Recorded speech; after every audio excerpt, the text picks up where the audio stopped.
Hi friends, मैं राजेश तिवारी और ये मेरा चैनल आरटी केमटेक सपोर्ट। आज मैं आपके लिए बायो इनऑर्गेनिक से रिलेटेड तीसरी वीडियो लेकर के आया हूँ। इससे पहले मैंने दो वीडियो बनाई हैं। एक में इंट्रोडक्शन था, उनके बेसिक कॉन्सेप्ट्स थे, और दूसरे में हमने चैप्टर को शुरू किया हुआ है। इससे पहले वाले चैप्टर में मैंने यहाँ तक एक्सप्लेन कर दिया था, ठीक है। आज जस्ट हम उसके आगे देखते हैं। तो ये हमारी बायो इनऑर्गेनिक की पार्ट 3 है। तो इसमें फर्स्ट है binding of dioxygen molecule. Binding of dioxygen molecule check करेंगे। अगर हम इसको देखें, यहां पर ध्यान से अगर हम देखें इसको, तो यहां क्या हो रहा है, हीमोग्लोबिन के साथ ऑक्सीजन का अटैचमेंट है। तो ये ऑक्सीजन का अटैचमेंट ऐसे होता है कि हीमोग्लोबिन के साथ जब पहला ऑक्सीजन मॉलिक्यूल आके अटैच होता है तो बाकी के ऑक्सीजन मॉलिक्यूल भी धीरे धीरे धीरे अपने आप अटैच होते चले जाते हैं। लेकिन इस केस में इक्विलिब्रियम कांस्टेंट की वैल्यू अलग अलग होती है। K1 में सबसे ज़्यादा स्मॉल होता है और K4 में सबसे ज़्यादा इक्विलिब्रियम कांस्टेंट की वैल्यू होती है। ये होता कैसे है? K1 is less than K2, K2 is less than K3, K3 is less than K4। अगर इसको हम यहाँ पर ध्यान से देखें तो इसमें मैंने कुछ थ्योरी लिखी हुई है, ठीक है। वो आप इसको देखते हैं, पढ़ते हैं। यहाँ पर थ्योरी में मैंने क्या लिखा हुआ, the value of K fourth equilibrium constant K4 is greater than first K1। यहाँ पे निकाला हुआ है, आप यहाँ पे चेक कर लीजिए। K1 की वैल्यू 526 और K4 की इक्विलिब्रियम कांस्टेंट की value 3000 to 600। This results confirm that O2 molecule is bind much more readily tightly than first one. मतलब ये ऑक्सीजन मॉलिक्यूल काफी टाइटली बॉन्ड होता है in comparison to first oxygen के, जो पहला अटैचमेंट होता है। It confirms tightly than first one due to some conformational change.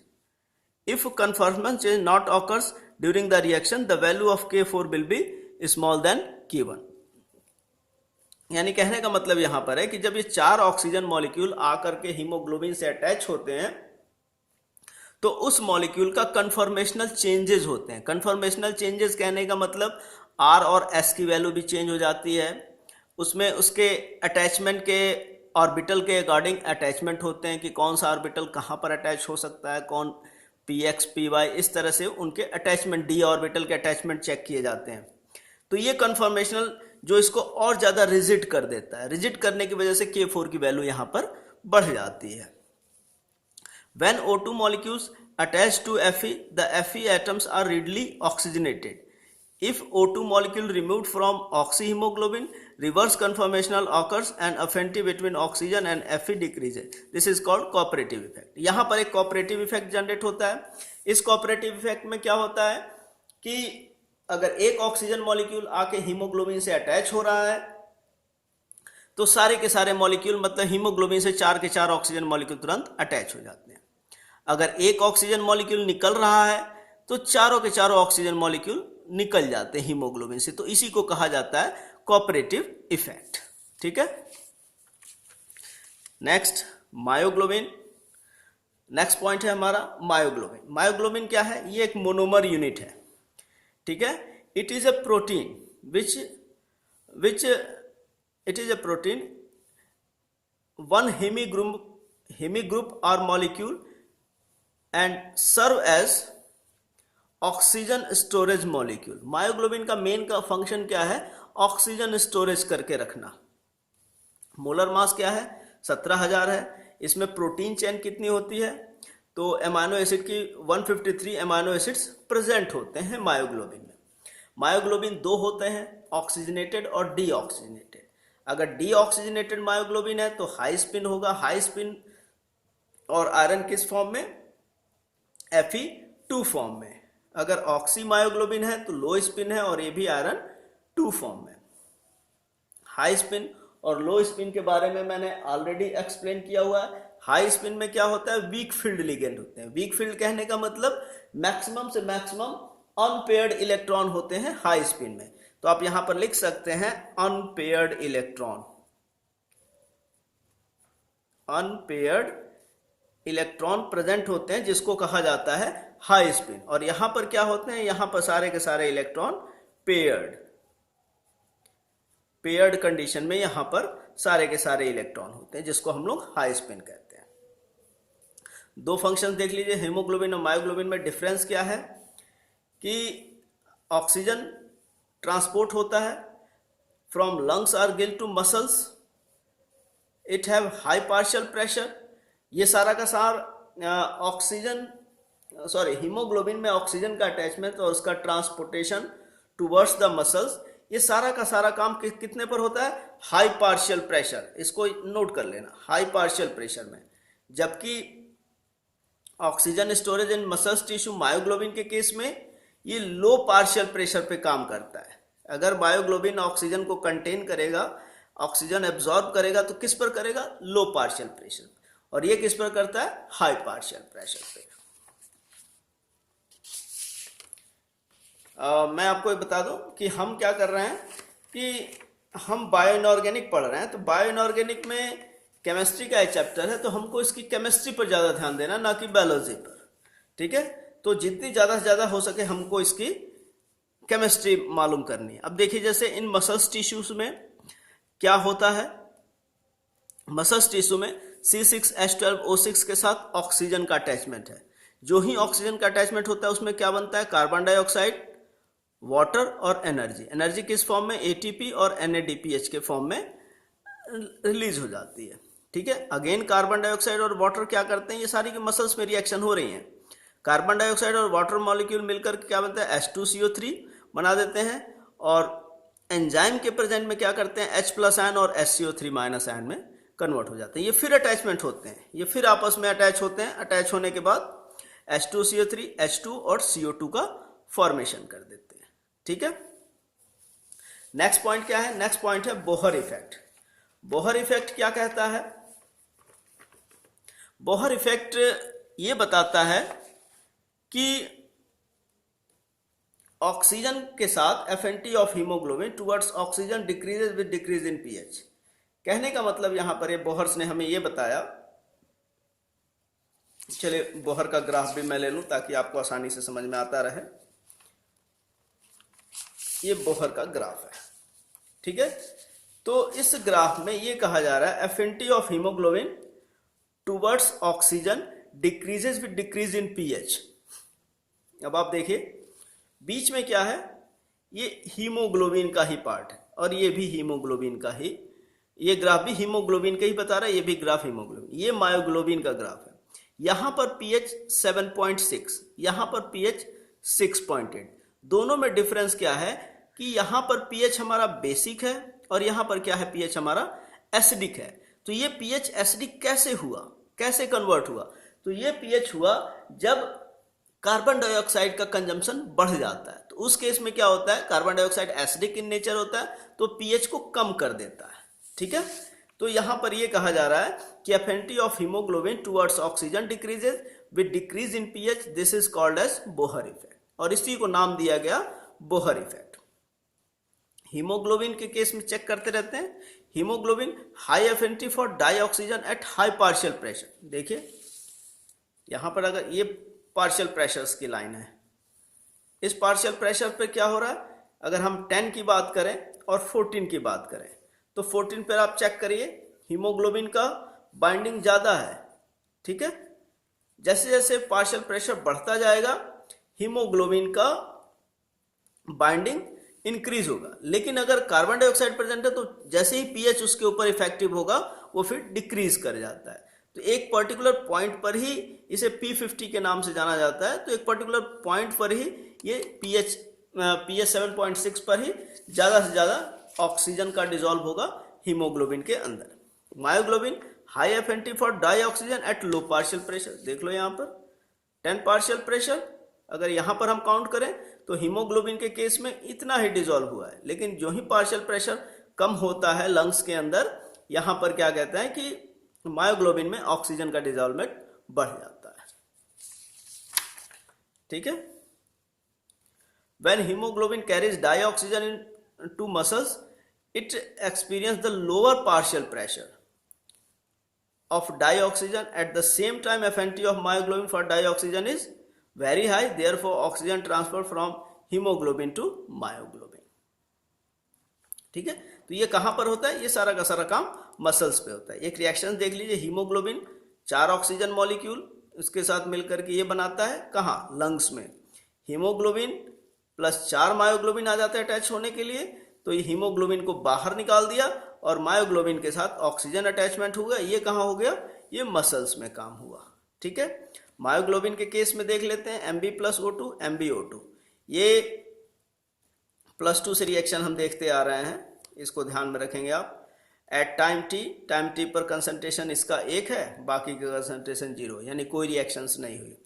After time T अगर F प्रोडक्ट बन गया तो F जितना कंसंट्रेशन हमने लिया था उसमें से उस F को माइनस करके आगे हम निकालते हैं. ठीक है, तो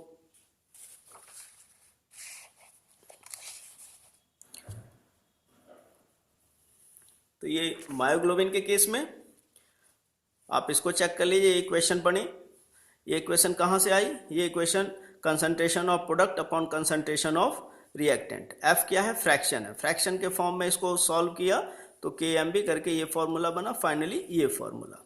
इसी तरह से हीमोग्लोबिन के केस में भी Hb plus 4O2 HbO2 product upon reactant. Pn ये पार्शियल प्रेशर को इंडिकेट कर रहा है एट pH, पर्टिकुलर pH, और ये pH डिपेंडेंट भी है. अब इसमें क्या है? Affinity of haemoglobin towards O2. अब इस ग्राफ से, इस कैलकुलेशन से कुछ बातें निकल के आए, उसको हम देखते हैं. Affinity of haemoglobin towards O2 increases with increase in partial pressure of O2. Haemoglobin और affinity of haemoglobin towards O2 increases with increase in partial pressure of O2. यहाँ पे देखिए, जैसे जैसे पार्शियल प्रेशर बढ़ता चला जाता है, एफिनिटी इंक्रीज करती चली जाती है हीमोग्लोबिन और ऑक्सीजन की. ठीक, decreases with decrease in pH. जो ही pH, अगर मान लीजिए ग्राफ को आगे की तरफ शिफ्ट होना था, इस तरह से आगे की तरफ बढ़ता चला जाता, लेकिन क्या होता है? pH कम हो गया. तो जो ही pH कम होगा तो उस केस में क्या होगा कि ऑक्सीजन का डिजोल्व, जो ऑक्सीजन हमारे ब्लड में डिजोल्व, ऑक्सीजन का डिजोल्वेंट पार्शियल प्रेशर के साथ इंक्रीज होने पर यह भी इंक्रीज होगा, लेकिन pH डिपेंडेंट होने की वजह से जो ही pH डिक्रीज होता है, हीमोग्लोबिन के साथ ऑक्सीजन का डिजोल्वेंट भी कम हो जाता है. ठीक है, दूसरा affinity of myoglobin towards O2. इस केस में क्या होता है? High at low partial pressure. यहां पर देख लीजिए, यहां पर पार्शियल प्रेशर, इसका ग्राफ यहां से चेक करिए और इस ग्राफ को यहां से देखिए और इस ग्राफ को यहां से देखिए. तो पार्शियल प्रेशर जितना ज्यादा कम, उतना ज्यादा मायोग्लोबिन के लिए कंडीशन फेवरेबल होती है. पार्शियल प्रेशर जितना ज्यादा बढ़ता है, कंडीशन फेवरेबल किसके लिए होती है? हीमोग्लोबिन के लिए. लेकिन pH डिपेंडेंट होने की वजह से pH जो ही कम होता है, एसिडिक होता है, उसके ऑक्सीजन डिजोल्व और हीमोग्लोबिन डिक्रीज कर जाता है. और ये क्या है? Independent of pH. तो 1 नंबर का क्वेश्चन आप यहां पर याद रखेंगे कि haemoglobin towards oxygen dependent on pH, while myoglobin independent of pH. ठीक, इस ग्राफ को भी थोड़ा सा समझ लेते हैं. ग्राफ में क्या लिखा गया है? अब आप यहां पे ध्यान से देखिए, ये बोहर ग्राफ है, ये पार्शियल प्रेशर ऑफ O2 है और ये परसेंटेज सैचुरेशन विथ O2. ठीक, यहां पर आप देखेंगे तो partial pressure of O2 in lungs, partial pressure of O2 in muscles. ठीक है, ये हाइपरबोला ग्राफ को कहा जा रहा है not pH dependent, while sigmoid graph ये pH डिपेंडेंट. ये ग्राफ हमारा ये इंडिकेट कर रहा है कि ये एसिडिक कंडीशंस के लिए, मतलब कहने का मतलब अगर कार्बन डाइऑक्साइड प्रेजेंट है तो कार्बन डाइऑक्साइड क्या होता है? एसिडिक इन नेचर होता है. तो जब ये एसिडिक इन नेचर होने की वजह से pH 6.8 पर आ जाता है और उस केस में ऑक्सीजन हीमोग्लोबिन के साथ अटैच नहीं हो पाता है। ठीक है, यहां पर देखिए जो भी हीमोग्लोबिन इस रिएक्शन को करने आता है वो किस फॉर्म में होता है, वो +2 ऑक्सीडेशन स्टेट में होता है। ठीक है, तो यहां पर हीमोग्लोबिन है, हीमोग्लोबिन के साथ 4 ऑक्सीजन मॉलिक्यूल अटैच है। फर्स्ट ऑक्सीजन मॉलिक्यूल जब आता है तो उसको कहते हैं कि 25% रिएक्शन कंप्लीट हो गई, दूसरा 50%, तीसरा 75% और चौथा 100%। इसी तरह से निकलते हुए भी पहला ऑक्सीजन निकला हीमोग्लोबिन से जैसे एसिडिक कंडीशन आ गई या मायोग्लोबिन पार्शियल प्रेशर कम हो गया तो उस केस में क्या होता है, ऑक्सीजन मॉलिक्यूल बाहर निकलता है। जब ऑक्सीजन मॉलिक्यूल पहला निकला तो 25% डिक्रीज हुआ, दूसरा निकलने पर 50, तीसरा निकलने पर 75 और चौथा निकलने पर 100% डिक्रीज हो जाते हैं। तो ये इंडिकेट करता है कि केवल ये ग्राफ ही हमारा कांस्टेंट है जो हीमोग्लोबिन और पीएच पर डिपेंडेंट है, वाइल दो ग्राफ अल्टर कंडीशंस हैं। एक कंडीशंस किस पर है, पार्शियल प्रेशर कम होने की, और दूसरी क्या है, पीएच कम होने की। पीएच मतलब एसिडिक होने की। ठीक है, तो ये कंप्लीट ये ग्राफ है, ये सिग्मॉइड फॉर्म में होता है। सिग्मॉइड ग्राफ वो होता है कि continuously attachment of reaction increase होती रहे, ठीक है, या डिक्रीज होती रहे कॉन्टिन्यूअसली। मतलब एक मॉलिक्यूल आके अटैच हुआ, दूसरा, तीसरा, चौथा, पांचवा, ये सारे के सारे अपने आप आके अटैच हो जाए। उसमें से एक मॉलिक्यूल निकला तो बाकी सारे भी अपने आप निकल जाए। तो इस तरह के जो ग्राफ जनरेट होते हैं उसको हम लोग कहते हैं सिग्मॉइड ग्राफ। ठीक है, नेक्स्ट आता है poisoning effect of carbon monoxide and other ligand. अब देखिए इस केस में क्या होता है, इस केस में थोड़ा सा समझ लीजिए एक चीज यहां पर। जैसे ये आयरन है, आयरन के साथ ऑक्सीजन का अटैचमेंट, मेटेलोपोरफायरिन रिंग, जो भी है मेटेलोपोरफायरिन रिंग, इसमें क्या है ऑक्सीजन। ये क्या होता है, ये बेंट स्ट्रक्चर बनाता है, ना कि लीनियर। और यहां पर क्या है, ये लीनियर फॉर्म में अटैच होता है। ठीक है, स्ट्रॉन्ग लिगेंड पाई एक्सेप्टर्स, नाइदर स्ट्रॉन्ग नार सॉफ्ट पाई एक्सेप्टर। दोनों के दोनों पाई एक्सेप्टर है, दोनों के दोनों पाई एक्सेप्टर की तरह से वर्क कर रहे हैं। एक क्या है, एक स्ट्रॉन्ग है और दूसरा क्या है, नाइदर स्ट्रॉन्ग है नाइदर सॉफ्ट है। If hemoglobin contain both O2 and CO, CO will bind strongly and difficult to transfer of O2. Poisoning effect में क्या होता है कि जैसे कार्बन मोनोऑक्साइड हो गया, कार्बन डाइऑक्साइड हो गया, ऑक्सीजन हो गया, अगर ये सभी के सभी प्रेजेंट हो तो उसमें से कार्बन मोनोऑक्साइड, कार्बन डाइऑक्साइड, ये सबसे पहले हीमोग्लोबिन में एब्जॉर्ब होते हैं और एब्जॉर्ब होने के साथ ही क्या कर देते हैं कि O2 के ट्रांसपोर्टेशन को रोक देते हैं। O2 का ट्रांसपोर्टेशन नहीं हो पाता है, जिसकी वजह से क्या होता है कि डेथ हो जाती है पर्सन की। इसका एक बेस्ट एग्जांपल आप ऐसे समझ लीजिए कि गांव वगैरह में, अगर आप किसी गांव वगैरह में जाएं तो लोग वहां पे सर्दियों के समय क्या कहते हैं, अंगीठी जला के सोते हैं, लाइट कोयला जला करके सोते हैं। तो वो क्या करते हैं, सबसे ज्यादा कार्बन मोनोऑक्साइड और कार्बन डाइऑक्साइड रिलीज होता है। एक पर्टिकुलर एटमॉस्फेयर में उसका कंटेंट बढ़ जाते हैं और सोए हुए आदमी को मालूम नहीं चलता है। और क्या होता है कि कार्बन डाइऑक्साइड, कार्बन मोनोऑक्साइड उसके हीमोग्लोबिन में डिसॉल्व होना शुरू हो जाते हैं, जिसकी वजह से ऑक्सीजन का ट्रांसपोर्टेशन नहीं हो पाता और वो दम घुटने से आदमी मर जाता है। तो ये इसका एक बेस्ट एग्जांपल है। Absence of met haemoglobin reductase, absence of met haemoglobin reductase ये क्या है,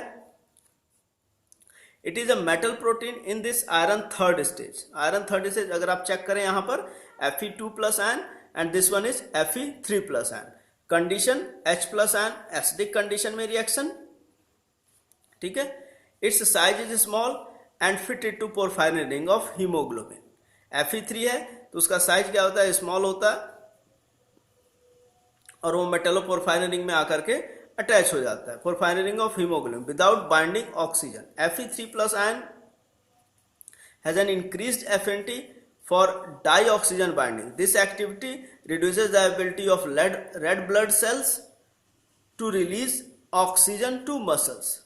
कहने का मतलब यहां पर है कि मेट अगर हीमोग्लोबिन प्रेजेंट हो, रिडक्टेस एंजाइम प्रेजेंट हो, तो उस केस में क्या होता है कि आयरन की बाइंडिंग कैपेसिटी ज़्यादा होती है। तो ये क्या करता है कि एफिनिटी ऑफ डाई ऑक्सीजन को इंक्रीज करके रखता है, और ये एफिनिटी इसकी होने की वजह से रेड ब्लड सेल्स की एबिलिटी कम हो जाती है to release the oxygen to muscles. ठीक। दूसरा है सिकल सेल एनीमिया। पहला था इन एब्सेंस ऑफ रिडक्टेस हो गया, दूसरा आ गया sickle cell anaemia. Sickle cell anaemia में क्या होता है कि इसमें मॉलिक्यूल का स्ट्रक्चर ही चेंज हो जाता है। मॉलिक्यूल जो हीमोग्लोबिन का स्ट्रक्चर है वही डिफॉर्म्ड हो जाता है, बदल जाता है। क्यों बदल जाता है? इसलिए बदल जाता है कि ब्लड के अंदर हीमोग्लोबिन में दो एसिड्स होते हैं, ग्लूटामिक एसिड और वेलिनिन। तो वेलिनिन क्या है? हाइड्रोफोबिक इन नेचर है, और ये क्या है? ये हाइड्रोफिलिक इन नेचर है। ये नॉट डिजॉल्व इन वाटर, ये डिजॉल्व इन वाटर। तो ये क्या करते हैं कि ग्लूटामिक एसिड को रिप्लेस करके क्या आ जाता है? वेलिनिन आ जाता है, और वेलिनिन क्या करता है? डिफॉर्म्ड कर देता है हीमोग्लोबिन के स्ट्रक्चर को, जिसकी वजह से क्या होता है? वो सिकल शेप में कन्वर्ट हो जाता है, और सिकल शेप में कन्वर्ट होने की वजह से उसको नाम दे दिया गया सिकल सेल एनीमिया। ठीक है। नेक्स्ट है, इसमें कुछ नोट है, आप देख लेंगे। नेक्स्ट पॉइंट है haemerythrin. Haemerythrin molecular mass this non haem iron containing protein found in marine invertebrate. Each hemierythrin consists of 8 subunits and each with 113 amino acid residue and 2 Fe2 ions active site. देखते हैं क्या है ये हेमीइरिथ्रिन। ये है हेमीइरिथ्रिन में। देखिए क्या होता है। अब देखिए यहां पर वर्ड आ गया एंटी फेरो मैग्नेटिकली। अगर आप यहां पे ध्यान से देखें तो दो आयरन, फर्स्ट सेकेंड, हेमीइरिथ्रिन के केस में दो कार्बन लेकिन 2 ऑक्सीजन से बाइंड होते हुए, फर्स्ट ऑक्सीजन सेकेंड ऑक्सीजन। इस कार्बन के लिए फर्स्ट ऑक्सीजन सेकेंड ऑक्सीजन, इस आयरन के लिए फर्स्ट ऑक्सीजन और एक हाइड्रोजन की बॉन्डिंग और ऑक्सीजन के साथ रिएक्शन करते हुए। ठीक है। तो ये है हेमीइरिथ्रिन। इसमें ये GLU58, हिस्टिडिन 77, हिस्टिडिन 101। अब यहाँ पर थोड़ा सा ध्यान दीजिए, इसकी केमिस्ट्री हमको समझनी है, ना कि बायोलॉजी समझनी है। अब ये आयरन है, ठीक है। तो आयरन किस स्टेज में है? T2G4Eg2, T2G4Eg2। यहाँ पर क्या है? ये T2G4 and Eg2 both conditions के लिए। ऑक्सीजन लेने के बाद ये किस फॉर्म में कन्वर्ट हो गया? T2G5Eg0, T2G5Eg0 mu oxo bridging group. यहां पर ऑक्सीजन ले लिया, ये ऑक्सीजन का अटैचमेंट कहाँ है? ये ऑक्सीजन का अटैचमेंट यहां पर आकर के हुआ। ठीक है। तो इसको क्या नाम दिया गया? Mu oxo bridging group. ठीक। इन हेमीइरिथ्रिन 1 डाईऑक्सीजन बाइंड विथ 2 Fe आयंस। ये देख लीजिए, एक डाईऑक्सीजन है, इसने क्या किया? 2 आयरन को आपस में अटैच कर दिया। वो पहले से अटैच थे लेकिन फिर भी HO2 बॉन्ड बनता है। इसको याद रखेंगे, HO2 ये आता है रिएक्शन, ये एग्जाम में क्वेश्चन पूछे जाते हैं, ये कौन सा बॉन्ड है? तो HO2 बॉन्ड के through mu oxo bridging group के थ्रू अटैच होता है। इन हेमीइरिथ्रिन 2 Fe2 active site connected by 3 bridging group. 2 active sites हैं और ये 3 ब्रिजिंग ग्रुप से अटैच है। 2 first bridging group, second bridging group और ये third bridging group. 2 CO bridge and 1 H2O OH and O2 group. ये first, second and this one is third. ठीक है। Next point is haemocyanin. Haemocyanin में क्या है? Haemocyanin haem group as well as cyanide ion should be present but it has neither hemi group nor cyanide ion. Haemocyanin group नाम से clear है। अगर आपसे पूछा जाए हेमीसाइनिन ग्रुप तो आप कहेंगे इसमें कि एक आयरन होगा और बाकी साइनाइड होंगे, जबकि ऐसा नहीं है। ऐसा इसके लिए नहीं होता। ऐसा इसलिए होता है कि इसका जो हेमीसाइन ब्लड होता है वो ब्लू ब्लड होता है। ठीक है। ये ब्लू ब्लड होता है जिसको कहते हैं हेमीसाइनिन, ना कि इसके अंदर आप जैसा सोच रहे हैं कि आयरन और साइनाइड होने की वजह से इसको हेमिसाइनिन बोल देंगे, लेकिन ऐसा नहीं। इस केस में क्या होता है, जो ब्लड है वो कंप्लीट ब्लू कलर में होते हैं, और ये ब्लू ब्लड होने की वजह से इसको नाम दिया गया हेमिसाइनिन। इसमें होता क्या है, it is a Cu, copper present होता है, copper containing protein serve as a oxygen carrier in some vertebrate such as mollusca. मोलास्के ग्रुप में ये होते हैं, और एक पर्टिकुलर मोलास्का ग्रुप है, जो पर्टिकुलर मोलास्का ग्रुप के कुछ पर्टिकुलर एनिमल में ही आर्थ्रोपोड्स होते हैं जिनमें ये पॉसिबल होता है, ब्लू ब्लड का फॉर्मेशन होता है। Active site is copper, each copper unit is bound by 3 histidine residue and copper converted from Cu1 to Cu2 haemocyanin के केस में।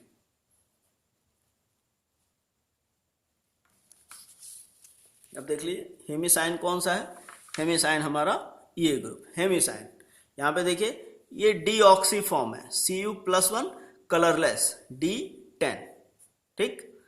ऑक्सीजन का अटैचमेंट हुआ, ऑक्सीजन यहाँ करके कहाँ पे अटैच हुआ, यहाँ पर आके अटैच हुआ।